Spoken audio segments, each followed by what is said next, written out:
Hello, everyone. I know it's been a hot minute, but thank you for joining me for this month's Shelf Care with Alicia. I'm back. I've been reading a lot, but not really in the space to record. So you're probably going to be getting a couple videos cranked out. So if you're new, hello, I'm Alicia. I'm a licensed therapist and book lover. I read the self-help books and tell you all about them so then you can decide if they're worth your time or not. There's so many out there. Some are incredible and some are bust. They all can't be winners. So this week we are talking about mating in captivity. If you've watched any of my videos before, you know that most of mine come from thrift stores, and this one did too. A lot of my clients are women, and we've been talking about intimacy, and I really liked the language on this book. So it said Mating in Captivity, Unlocking Erotic Intelligence by Esther Perel. She's one of like the leading couples therapist things out there. She asked the question, can we desire what we already have? And does good intimacy always make for hot sex? I don't know if I can say that word on YouTube. Um, so it talks about the paradox. I'm just reading it from the back of the book real quick. There's like paradox of union and domesticity and desire, and how to bring lust back home. Talks about case studies to have a lively discussion about how to have a more playful, exciting, and poetic, intimate life in long-term relationships. So I read this, I was like, or I read the intro, I knew this author, and I was like, heck yeah, this is coming home with me. So I got to read it, and I've got lots of thoughts. So I like to start with just kind of sharing what it's about. So, really, it talks about or asks the question, can we have love and desire at the same time? That was what the continued theme throughout the entire book was. Different case examples of it, different stories, different just like cultural norms that we have. Really, it helps. She really wants to highlight, like, and have us think about, can we have both of those things? Are they mutually exclusive, or can we have both love and desire?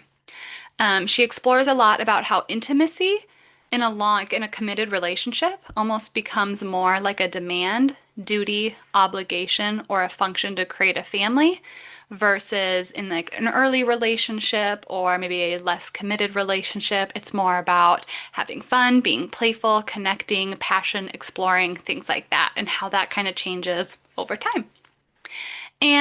She also talks a lot about the theme of independence and freedom, about how being in a committed relationship almost feels like a loss of independence. And in order to have that desire and intimacy back in your life, you need to create some sort of separateness or freedom from your partner. So it's really interesting. I've got a few likes and then I've got some hot takes. So if you're ready for some spice on what I thought of this book, come join me in the process. What I like about this book, in most books that I like, so if you watch these videos, you'll see a theme that I like when books challenge the major norms in our society. So we all get messages from our family, from the media that we consume, from our culture, and that impacts how we think, how we feel, how we behave, all that jazz. So I like when we kind of point stuff out and we challenge it, especially if it's harmful.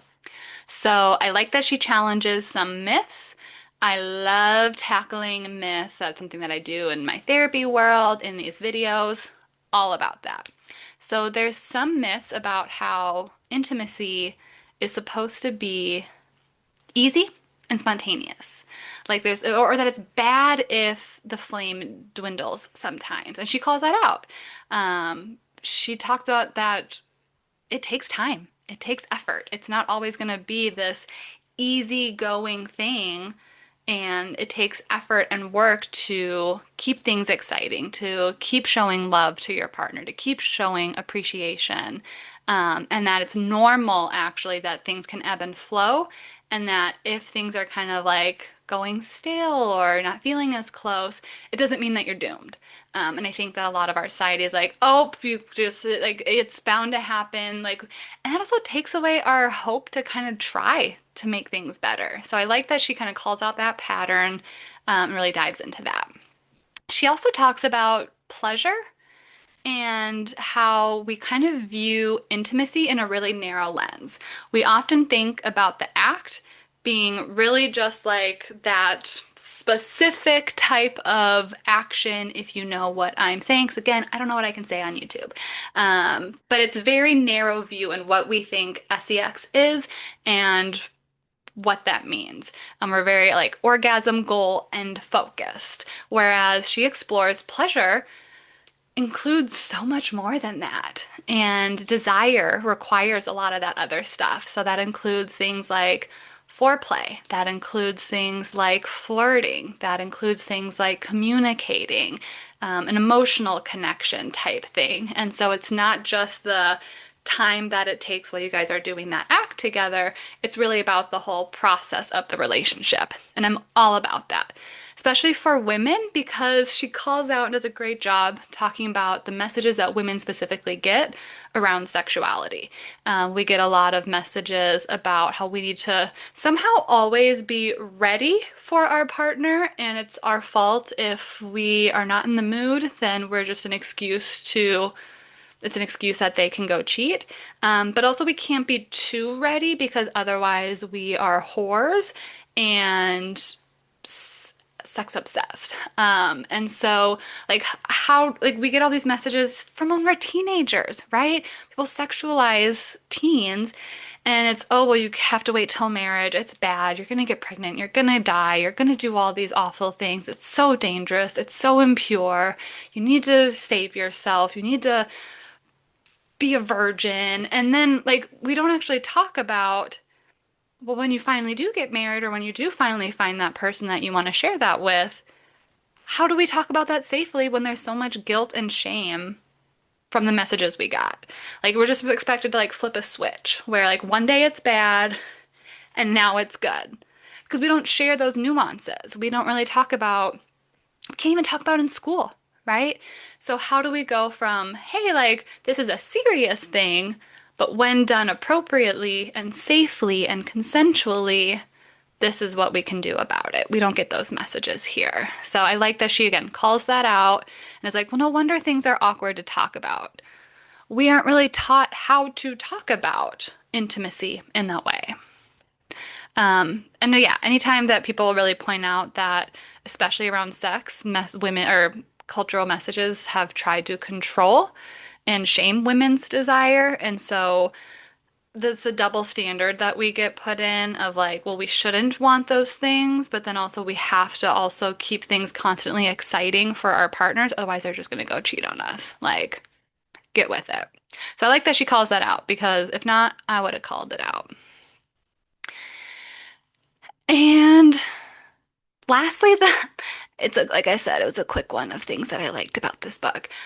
I like that she challenged the ideas of shame around fantasies. So there's like a whole chapter or chunk of the book that talks about exploring fantasies and then communicating that with our partner.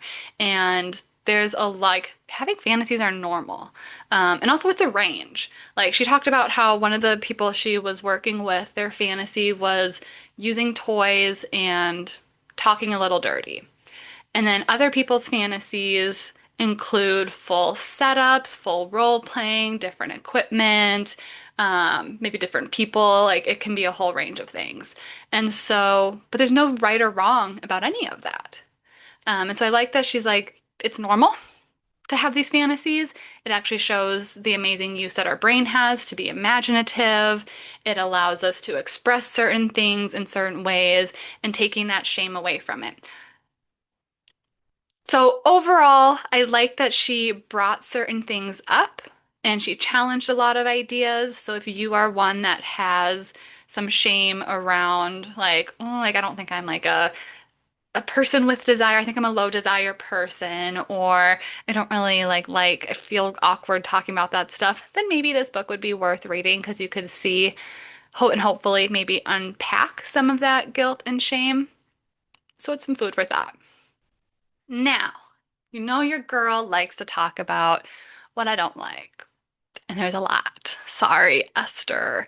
Um, One of the biggest things I didn't love about the book was that she didn't really dive deeper into these intimacy relationship issues.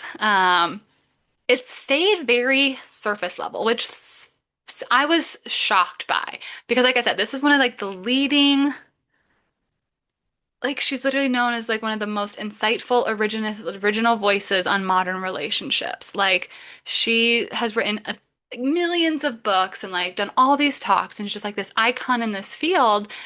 And it stayed very surface level. And I'm a systems therapist. And so when I'm going in here and I'm like, yeah, well, you guys aren't having intimate moments a lot. Well, what's the deeper issue? Is there trust? Is there connection stuff? Is there things that we need to communicate? Not like that communication fixes everything, but it's how we can then get closer through those conversations. And she just kind of missed the ball. Um,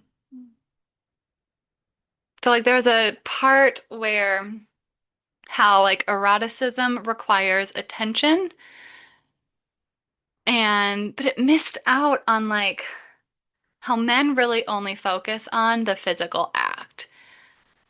And so like they're coming to this person, this therapist, Esther, about like my relationship is in trouble, there's no intimacy, and there's not really any calling out what's actually going on for the female partner.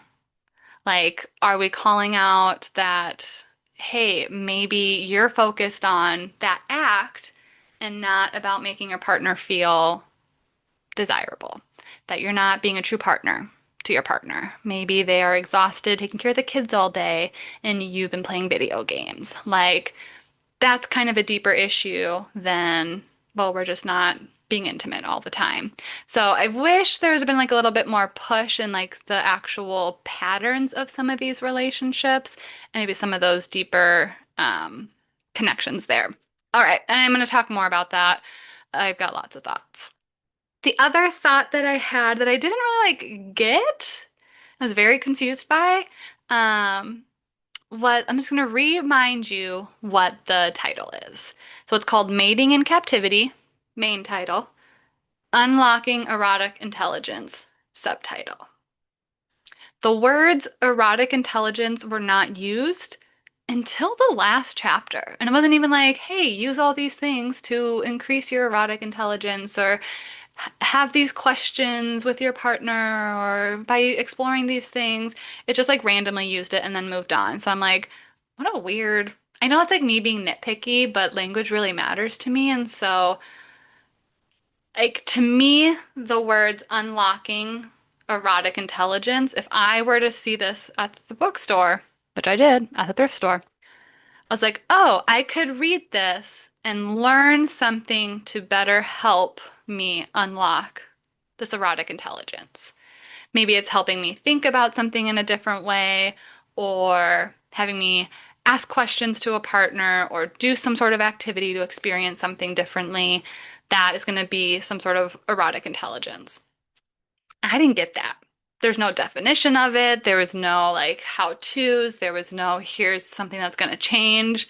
It felt like a school paper almost. Like, hey, here, me and my friends, we're just here all these books, and here's like these like thoughts that I have about this topic. Like, it just seemed so bizarre. So bizarre. If anyone else has sticking with me so far and you've read other books by her, please let me know if other ones are better, if I'm just being a big punk, because that could be it very well. All right, so gonna keep going because I had lots of thoughts. I was so hopeful too. So there's a huge part of the book that talks about cheating and affairs, because that's a big thing where, when partners aren't having that intimacy, some people look elsewhere to get that intimacy. And I agree that as a therapist, it is not our job to shame someone for those actions. I fully understand why people do some of the behaviors that they do. Not excusing it, but I can understand it, right? But I feel like she was almost like enabling it without gently calling out the harm that those things were doing. It was almost like making excuses for them. And I think instead, I want to hold people accountable with empathy and say, hey, I understand why you did that. That hurt though. what can we do? And kind of like both can exist. Maybe she does that in her actual sessions. I don't know, but I was not a fan. So she gives multiple examples. And I love how all the examples in the book of cheating were always men, which I'm like, I know women also cheat, which is also like, come on, girl, you couldn't do a little representation. But like, it just made me hate all the men in the book, except the gay couples. Every straight couple in the book, I hated the men. Um, so she was talking about how these men would go through so much effort for their affairs. They would look at their schedules, they would do all this planning, book hotel rooms, book vacations, think of like lies to tell their partners. They would sneak away, do flirty calls and flirty texts. Like so much effort was into this relationship. And I wanted to scream at the author, at these men, that if they put an ounce of that effort into their actual partner, I bet their partner would be more into them. But instead, you're just thinking that you're God's gift to earth and that your partner should just drop her pants anytime that she sees you. And you're sitting there eating a bag of Cheetos, watching endless TV. Well, she has 8 kids around her body at all times. Like, no, help out. Put some effort into your relationship. Make your partner feel special. Plan something for your partner. Then maybe they would have more desire for you. But instead, no, of course, you're gonna get in those patterns. So I'm like, it just blew my mind. Like, that wasn't even addressed. Like, she acknowledged the effort that it took to have an affair without being like, hey, what if we put some of that towards your wife? I don't know. It just gave me the ick. Like, so much about it gave me the ick, honestly. So she also talks about fantasies is another reason why people cheat. So again, we're just like excusing all these things instead of like getting to the root of why people are doing these things. She said that men, just again, she was really focused on the men here, that people cheat because we are ingrained in the messages that we get from society are that we have to treat our partners with respect. And in quote, these men can't do or say the things they want to with their wives. Which that just gave me the ick because I'm like, are you like disrespecting these women? Are you objectifying them?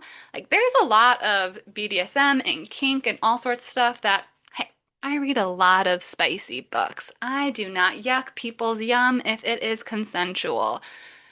But those roles, if you're saying, well, I want to like say certain things to this random person or my affair partner that I can't say to my wife, that kind of gives me the ick. Like, you should be able to talk about that. And like, you're either a gross frat boy who doesn't view women as women, and you're probably need to do some self-reflection stuff, or it's a consensual role that you are playing and it is agreed upon, and you do have respect for that person, and you're doing this outlet as a way to express something.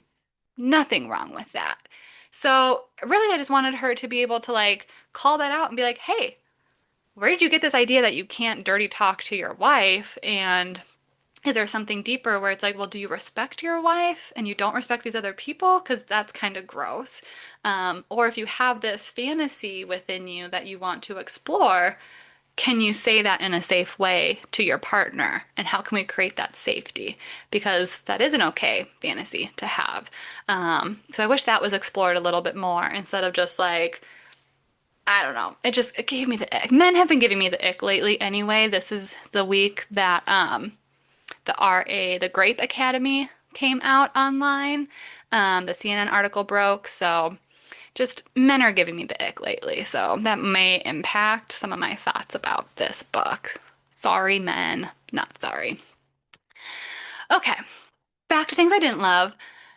Kind of back to like there's a lot about like cheating and fantasies, and a lot of it she gave advice, which as a therapist you're not really supposed to give advice. You can give options, but and maybe this was just her creative writing style, but she would literally call it advice and say like I would tell people to do this, and I'm like, ick, we're not really supposed to do that. But she literally told a woman that was being cheated on to go flirt with other guys. She's like, I don't know. She's like, don't go like do anything further than that, but like go cheat on, like go flirt a little bit. And then, of course, like the men always come back after that. Like in that example, and then I counted because this icked me out so much. There were three examples when men were either thinking about cheating or cheating that once the woman either like started flirting or getting attention somewhere else or admitted that like they think someone else is cute, the men instantly were like, "Oh, now you're hot again." Like it's just a weird possessive thing. Like, oh, I don't want you think like I can think about other women and do all these other things, but you can't do that. Like, I just wanted something deeper to be like, one, call it the double standard, and explore that meaning of like, hey, why is it okay for you to look at other people and for you to actually have this ongoing affair, but God forbid she flirts with someone at the bar and gets a free drink? That's not okay. So it was just weird. It gave me the ick. A lot of stuff was giving me the ick. And then like her advice for these things were giving me the ick. Like all of it. And again, I think that's just like I just want to pause there for a second because I think that's such a wild thing that we could really dive deeper in is about how men view women and how like it's okay for them to have options but women can't have options. I even was reading, because I read a lot, I was reading two other like non-fiction, no, fiction books. And they were kind of about these women, these relationships that were kind of struggling. And so they either got a divorce or they were taking a separation. And in both examples, the men were only re-interested in the women when the women moved on from them, when they realized that they were desirable from someone else, when they realized that, like, hey, you're not just like waiting around for me and like I can do anything I want. It just was disgusting. And so, as a therapist, I was hoping they would be like, hey, call it out. Why is it okay for you to actually go do these things? And you are literally thinking about cheating on your wife with her hot friend, but when she says she might think other people are attractive, you get in a tizzy. That's some toxic masculinity stuff. You need some other therapy, bro. So again, I just like wish there was kind of deeper things into it. Um, I think there was a really interesting theme that could have been explored there. I also don't really think there's anything tangible for people to take away. When talking about affairs, she also talked about like this third being that come in relationships. It can be work, it can be kids even. It's just like things that kind of draw attention away from the relationship. And she said verbatim, there are ways to invite the third into a relationship that don't include extramarital affairs, and a few that do. I was like, oh, great. Yeah, like how can we invite these things? How can we make space for this? Figuring out what's consensual, especially if it doesn't include an extramarital affair. Like, yeah, what are some safe ways that couples can do this? And then just like completely moves on. Like doesn't give any examples and then just continues to talk more about cheating and affairs and like open relationships. And I was like, hey, nothing against open relationships. I didn't think she did a good job exploring how open relationships can work. Like she was very pro open relationships, but didn't really give anything of like, hey, here's how you can explore this. Here's how you can communicate this. Here's how it can be successful by having clear communication and boundaries and all these other things. So it just didn't give me anything. I just was like, okay, here's like this random thought you had at 2 o'clock in the morning, and here's this random shower thought you had, and here's this random car thought you had, like, whatever. Um, I also thought it was just genuinely sexist. Like, again, when we're thinking about relationships and desire, I want to know that deeper level. And so when she was talking about, I thought she was getting there. She was like, hey, let's talk about foreplay. Let's talk about how, like, we might need some slow to warm up stuff. She basically was just like, hey, men, pump up the involvement with the kids and help housework, and then you might get some intimacy time. And, like, I get it. Like, yes, that helps, but what's the meaning behind that, right? Like, how can we go deeper? Because it's not like a quid pro quo. Because I think when it gets framed like that, if a guy were to see that or watch a TikTok about that, they're going to be like, hey, I did the dishes. I deserve to get laid. Like, no. It's about the intention, it's about the meaning, it's about the partnership, it's about the anticipating your partner's needs and helping them out and trying to make them feel good and seen and appreciated. And it's a lot of work. And if you consistently do that, then yes, your partner's going to want to do more things with you. But it's not, you shouldn't be doing it only like for a quid pro quo thing. Like it's not a, oh, let me do the dishes one time and then tonight's gonna be great. No, it needs to be consistent. I also think this could have been a good opportunity for her to explore about like how arousal is also different for different people because I think she was trying to go talk about foreplay in a way where it's like, yes, like it does take some time. Maybe try to do some things during the day, try to like anticipate it, kind of like warm it up a little bit. So I thought that was good, but then we didn't really go deeper in like, again, either the how to do it or why it's important. It's just this expectation where it's like we either have to always be on or ready and not really how to communicate that and what we need and what all that stuff means. So I don't know. There's also this weird vibe about like being connected with your partner also meant like reminds us about being close with our moms as infants. I thought there's just some weird Freud stuff. So I was like, it doesn't really have anything to do with the rest of the book, but I got icked out and I was like, this is weird. Like, I don't want to be thinking about my mom when I am reading a book about intimacy. Like, no, thank you. Um, Lastly, I'm going to sound like a broken record, but I really just wish that it dove deeper into some of those relationship themes. I think this person has seen probably tons of different couples, does have all this wealth of knowledge, and I would have liked to go more into like the shame. Why do we feel shame when we are expressing things to our partner? Why are we nervous about sharing things that are really vulnerable about ourselves? How can we create that safety and that vulnerability with our long-term partner where there is trust and all this foundational stuff? Why can't we also include desire and some of those things in there? I think it could have led to like a really great chapter about like our fear of rejection, not being, judged by the people that we love and care about. And instead, it was just very surface level of like, yep, it's hard. I guess it is. Like, what can I do about this? Um, yeah, so I should have liked more, maybe like exploring creating safety in these relationships.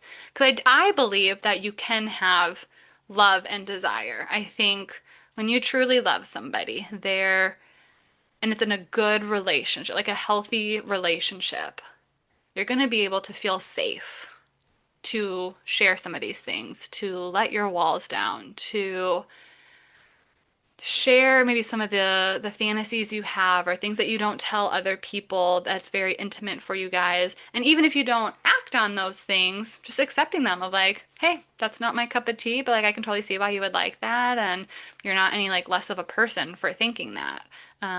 Thank you for sharing that with me. Like I wish that was more about how to do some of these things, is creating that safety. Because even if like it just felt like very surface level, whereas the goal of the book was just how to get people to have more intimacy. And I don't think that's actually her point of the book, but it felt like that's what I was taking away from it was just here are these random things to think about, how you can increase the frequency of this. And I care more about, especially when we're thinking about long-term relationships and families and all this stuff. Like, I think you can have the desire, you can have the spark, you can have the passion, you can have the fun. And you can also have that emotional connection, the trust, the foundation, that care. So I just didn't love it. I didn't think we could really get that. Overall, I would maybe recommend this to some therapists if they are newish to the field or if they want maybe to see how other like I'm reaching guys maybe how just like how to think about some things differently or food for thought type thing. But honestly, who has time to read 200 plus pages just to like have some food for thought? Like, I like the things that she challenges, I like the things that she's raising awareness of. I either want it to be like, hey, like let's either like hyper focus on this, and then I'd be like, yes, yes, yes, or give me some tangible thing. Like I want one or the other, and I felt like she was trying to do both and then didn't do either in with justice. So I wouldn't really recommend this to many clients or just like everyday folk, non-therapist, because it was very much full of like therapist lingo. Again, it felt like I was reading her, not like a research paper, because there's actually not much research in there. Um, but like just like a fancy, you can tell she's intelligent. She's this and like smart person. And I was just like, I'm just reading your journal, basically. Like it didn't get anything. It's very therapist-y. So unfortunately, my final rank, 1 out of 5. I felt bad because I like some of the cultural messages that she was tackling, but honestly, I'm like, I can also get that on like Instagram or TikTok or Reddit or something like that. So I would not recommend this book to pretty much anyone. If you are deceived by the cool cover and title and think that it could be something like I was, maybe save your time.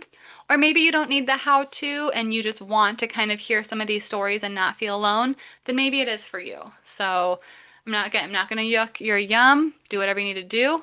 I have heard good things about her. I know she reads has other books, so if there's other ones, maybe let me know. But that's what I've got this time. If you have suggestions for future books, let me know. I've always got a growing to read list. I've got a few ideas planned, so stay tuned for the next ones and keep on reading.